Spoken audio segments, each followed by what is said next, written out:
नमस्कार, मेरा नाम एस यादव है। मैं एयरफोर्स में फ़्लाइट इंजीनियर रह चुका हूँ। एसएससी सीजीएल के थ्रू ऑडिटर रह चुका हूँ। केनरा बैंक में क्लर्क रह चुका हूँ। मैंने 7 बार एसएससी सीजीएल क्लियर किया है और 18 बार बैंक एग्ज़ाम क्लियर किया है। हम रेशियो एंड प्रोपोर्शन पढ़ रहे थे। पार्ट 1 में हम बेसिक्स पढ़ चुके हैं। अब हम उससे आगे पढ़ते हैं। अगर आपने किसी ने पहली वाली वीडियो नहीं देखी है तो बेसिक्स के लिए आप पहली वीडियो देख लीजिएगा। ये हमारी पार्ट 2 है। अब हम डायरेक्ट क्वेश्चंस पे आते हैं। हमारा आज का पहला क्वेश्चन है, ए बैग कंटेन्स ₹50 पैसे एंड 25 पैसे coins in the ratio 5:7:9। If the total amount in the bag is ₹430, find the number of coins of each kind. Question कह रहा है कि एक बैग में ₹1 के, 50 पैसे के और 25 पैसे के कुछ सिक्के हैं जो कि 5, 7 और 9 के अनुपात में हैं। अगर टोटल वैल्यू इनकी ₹430 है तो हमें बताने हैं कि ₹1 के कितने सिक्के हैं, 50 पैसे के कितने सिक्के हैं और 25 पैसे के कितने सिक्के हैं। देखो यहां पे ये हमें वैल्यू दी हुई है तो हम इनको भी वैल्यू में बदल लेते हैं। ₹1 की वैल्यू तो ₹1 ही रहेगी। 50 पैसे की वैल्यू आधी होती है रुपए में, तो ये हमने इसको आधा कर दिया। और 25 पैसे की वैल्यू 1/4 रहती है, तो इसको हमने 1/4 कर दिया। अब हमने इसको नॉर्मल रेशियो बना लिया। इसके एलसीएम से हम सबको मल्टीप्लाई कर देते हैं तो ये हो जाएगा 20, 14 एंड 9। ये हमारी वैल्यू के अंदर रेशियो आ गई। अब ये हमारी टोटल कितनी हो गई? वैल्यू हो गई हमारी इन सब का जोड़ 43, यानी रेशियो में हमारी वैल्यू 43 है। और ये हमें गिवन है कि एक्चुअली ये ₹430 है, यानी 1 रेशियो की वैल्यू 10 है। इसका मतलब ये 20 रेशियो थी तो ये हमारे ₹200 हैं, ये हमारे ₹140 हैं और ये हमारे ₹90 हैं। अब ₹200 में एक एक के 200 सिक्के ही लगेंगे, तो ₹1 के 200 सिक्के, 50 पैसे में ₹140 में 50 पैसे के दुगने सिक्के लगेंगे, क्योंकि 2 सिक्कों का ₹1 बनता है। तो हमारे 280 सिक्के लगेंगे। और 25 पैसे के ₹1 में 4 सिक्के लगते हैं, तो ₹90 में 360 सिक्के लगेंगे। तो हमारा आंसर हो गया ऑप्शन नंबर 1। अब हम अगले क्वेश्चन की तरफ बढ़ते हैं। Question number 2। 1 man add 5 liter of water to 15 liter of milk। एक आदमी 15 लीटर दूध में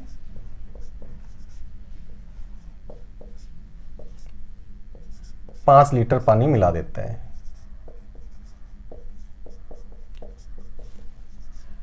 and another 6 liter of water to 12 litre of milk. और दूसरा आदमी 12 litre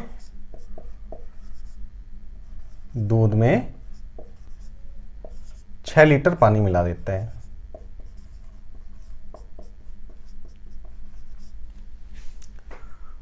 what is the ratio of strength of milk in the 2 mixtures. Question हमें कह रहा है कि इन दोनों मिक्सचर में दूध की जो स्ट्रेंथ है उसका अनुपात क्या है। तो देखो पहले वाले मिक्सचर में 15 लीटर दूध है और 5 लीटर पानी है, तो मिक्सचर हो गया 20 लीटर। तो दूध हो गया 15 लीटर 20 लीटर में। दूसरे वाले केस में 12 लीटर दूध है और 6 लीटर पानी है, तो टोटल मिक्सचर हो गया हमारा 18 लीटर और इसमें दूध है 12 लीटर। अब हम इसका अनुपात निकाल देते हैं। अब जो चीज़ हमसे कटती है, 5 3 जा 15, 5 4 जा 20, 6 2 जा 12 एंड 6 3 जा 18। और अब हम इनको क्रॉस मल्टीप्लाई कर देते हैं, 3 3 जा 9 एंड 4 2 जा 8। सो मिल्क की स्ट्रेंथ का रेशो आ गया 9:8, option number 1। Now come to the next question. 2 vessels contain equal quantity of mixture of milk and water in the ratio 3:2 and 4:1 respectively। Question कह रहा है कि हमारे पास 2 बर्तन हैं जिनमें बराबर क्वांटिटी का मिक्सचर है, दूध और पानी का। पहले वाले में दूध और पानी 3:2 के अनुपात में है और दूसरे वाले मिक्सचर में 4:1 के रेशो में है। Both the mixtures are now mixed thoroughly. अब हमने क्या किया, इन दोनों मिक्सचर को मिला दिया। Find the ratio of milk to water in the new mixture so obtained. यानी अब जो इनको मिलाने के बाद जो मिक्सचर बना उसमें दूध और पानी का अनुपात क्या है, ये हमारा क्वेश्चन है। तो क्वेश्चन में हमसे कहा गया कि ये दोनों जो है बर्तन बराबर कैपेसिटी के हैं। तो देख लेते हैं, यहां पे दूध और पानी मिलाकर के 5 यूनिट बन रहा है, यहां पे भी 5 यूनिट बन रहा है। इसका मतलब हमारे वेसल की क्वांटिटी बराबर है। तो इसमें हमें कुछ नहीं करना, टोटल स्ट्रेंथ क्या हो जाएगी 7:3। हमने इनको जोड़ दिया क्योंकि हमारे कैपेसिटी पहले से ही बराबर है। अगर ये बराबर नहीं होती तो हमें इसको इक्वल करना पड़ता। तो इस केस में हमारा ऑप्शन बी आंसर है। Now come to the next question.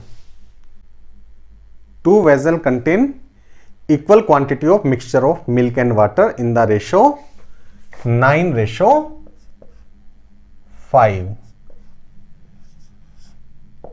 हमारे पास इसमें भी 2 बर्तन हैं जिनमें इक्वल क्वांटिटी है मिल्क और वाटर की, और पहले वाले में रेशो दे रखे हैं 9:5 एंड दूसरे वाले में 4:3। Both the mixture are now mixed thoroughly. अब हमने इन दोनों मिक्सचर को मिला दिया है। Find the ratio of milk to water in the new mixture. नए मिक्सचर में मिल्क और वाटर की रेशो बतानी है। ये हमारा पिछले वाले क्वेश्चन जैसा ही क्वेश्चन है, लेकिन अब इसमें क्या है कि यहां पे देखो, यहां पे टोटल मिक्सचर हो गया हमारा 14 यूनिट, 9 मिल्क एंड 5 वाटर। दूसरे वाले में 7 यूनिट। लेकिन क्वेश्चन हमें क्या कह रहा है कि दोनों वेसल इक्वल क्वांटिटी के हैं। इसका मतलब हमने इनको इक्वल कर दिया। अगर रेशो को हम मल्टीप्लाई करें किसी वैल्यू से तो हमारी रेशो चेंज नहीं होती। जब हमने इसको 2 से इंटू किया तो ये हो गया हमारा 8, ये हो गया 6, और इस वेसल में भी अब हमारे पास 14 लीटर मिक्सचर हो गया।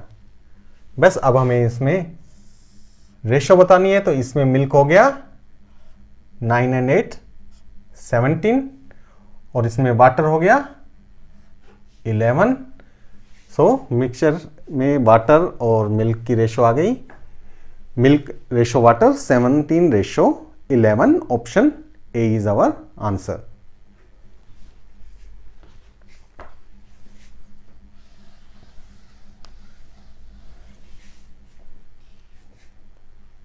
Now come to the next question. हमारा अगला क्वेश्चन है the content of 2 vessels containing water and milk are in the ratio 2:3 and 4:5। यहाँ पे हमारे पास 2 बर्तन हैं जिसमें वाटर और मिल्क का रेशो क्या है। पहले वाले बर्तन में वाटर और मिल्क का रेशो है 2:3 और दूसरे वाले में 4:5। Now these are mixed in the ratio 1:2. The resulting mixture will have water and milk in the ratio. तो क्वेश्चन हमें कह रहा है कि हमारे पास 2 बर्तन है। पहले वाले में पानी और दूध का अनुपात 2:3 है, दूसरे वाले में 4:5 है और हमने इनको दोनों बर्तन को 1:2 में मिलाया है और इसके बाद हमारी पानी और दूध की रेशियो क्या है ये क्वेश्चन कह रहा है। तो इसको हम ऐसे नहीं बांट सकते हैं, हमें इसको कैसे बांटना होगा। हमें इसको 1:2 में बांटने के लिए पहले इनको बराबर करना पड़ेगा, उसी के बाद हम इनको इस रेशियो में बांट पाएंगे। तो अब हम इनको देखते हैं कि यहां पे तो ये है 5 यूनिट, या हम कहें कि ये 2 लीटर है, ये 3 लीटर है, टोटल 5 लीटर है। यहां पे ये 4 लीटर है, 5 लीटर है, टोटल 9 लीटर है। तो पहले हमें इसको इक्वल करना पड़ेगा। तो हम इसको इक्वल करने के लिए क्या करते हैं, इसको 9 से मल्टीप्लाई कर देते हैं, इसको 5 से मल्टीप्लाई कर देते हैं। तो अब जो है दोनों वेसल में हमारे पास 45 लीटर हो गया। तो 9 से मल्टीप्लाई करने के बाद ये हो गया 18, ये हो गया 27, ये 5 से मल्टीप्लाई करने के बाद हो गया 20 और ये हो गया 25। अब दोनों वेसल में हमारे पास 45 लीटर है। अब हम इसको 1:2 में डिवाइड कर देते हैं, यानी कि इसका हमने 1 पार्ट लिया और इसका हमने 2 पार्ट लिया। तो पहले वाले केस में हमारा आ गया 18:27 और दूसरे वाले केस में आ गया हमारे पास 40:50। बस अब हमने इनको ऐड कर दिया, ये हो गया 58 और ये हो गया 77। Option B is our answer. Now come to the next question.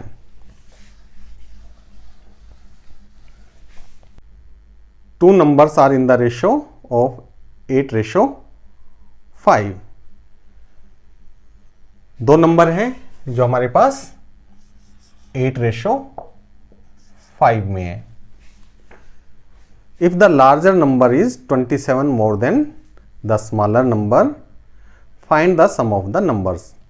Question कह रहा है कि अगर बड़े वाला नंबर छोटे वाले नंबर से 27 ज्यादा है तो दोनों का जोड़ कितना होगा, दोनों का सम कितना होगा।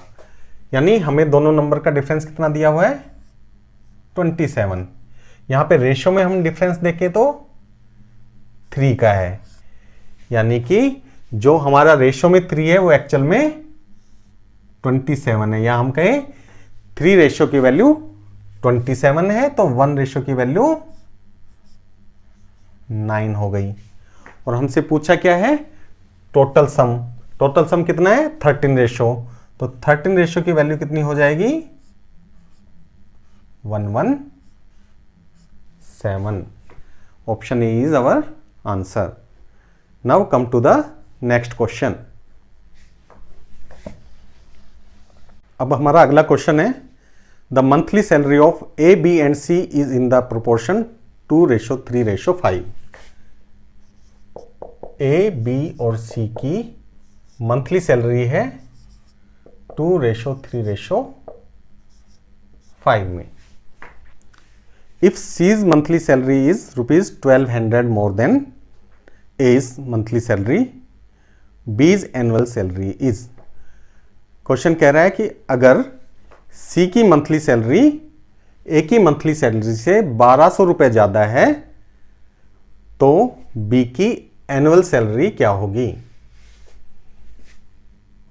अब यहां पे हमें क्या दिया है, सी की सैलरी कितनी है, 3 रेशो ज्यादा है, और ये हमें कितना दिया हुआ है, 1200 के बराबर। तो एक रेशो हमारी किसके बराबर हो गई। अब यहां पे हमें एक रेशो निकालने की जरूरत नहीं है क्योंकि हमसे सीधी सीधी 3 रेशो की ही वैल्यू पूछी है। तो 3 रेशो की वैल्यू 1200, यानी बी की मंथली सैलरी 1200 रुपए है। हमसे पूछा क्या है, इसकी एनुअल सैलरी कितनी होगी, यानी एक महीने में इसको 1200 रुपीज मिल रहे हैं, तो 12 मंथ्स में कितने मिलेंगे। हमने इसको 12 से 2 कर दिया, 14400। So option A is our answer. Now come to the next question. An amount of ₹950 is distributed among A, B and C in the ratio 5:11:3.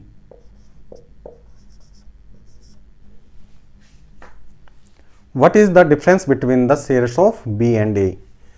Question कह रहा है ₹950 को हमने A, B और C में इस रेशियो में डिवाइड कर दिया और हमें A और B के शेयर का डिफरेंस बताना है। तो टोटल शेयर हमारे पास कितने हैं, हमने इनको ऐड कर दिया 19, और 19 की वैल्यू कितनी है 950। तो 1 रेशो हमारे किसके बराबर हो गया, 50 के बराबर। और हमसे क्या पूछा है, इनका डिफरेंस कितना रेशो है, 6 रेशो है। अगर 1 रेशो की वैल्यू 50 है तो 6 रेशो की वैल्यू कितनी हो जाएगी, 6 × 50 300। सो ऑप्शन डी हमारा करेक्ट आंसर है। अब हम चलते हैं अगले क्वेश्चन की तरफ। हमारा अगला क्वेश्चन है, in a mixture of 64 litres milk and water are in the ratio 1:3। What is the quantity of milk in the mixture. यानी हमारे पास 64 लीटर का मिक्सचर है मिल्क एंड वाटर का, जिसमें मिल्क एंड वाटर किस रेशो में, 1:3 में है। और हमसे पूछा है कि इसमें मिल्क की क्वांटिटी कितनी है। तो हमारे पास टोटल कितना है, यहां पे 4 रेशो है, लेकिन 4 रेशो की वैल्यू कितनी दी हुई हमें, 64 लीटर। तो 1 रेशो कितने के बराबर हो गया, 4 से हमने डिवाइड कर दिया, 16 लीटर के बराबर। और हमसे पूछा भी क्या है कि 1 की वैल्यू क्या है, यानी मिल्क कितना है। तो मिल्क है हमारे पास 16 litre, option A. Now come to the next question. अगला क्वेश्चन है हमारा, the sum of 3 numbers is 105 if the ratio between the first and second be 2:3 and that between the second and third is 4:5, then find the second number। हमारे पास 3 number हैं जिनका जोड़ कितना है, 105 है, जिसमें पहले और दूसरे का रेशो है 2:3 और दूसरे और तीसरे का रेशो है 4:5।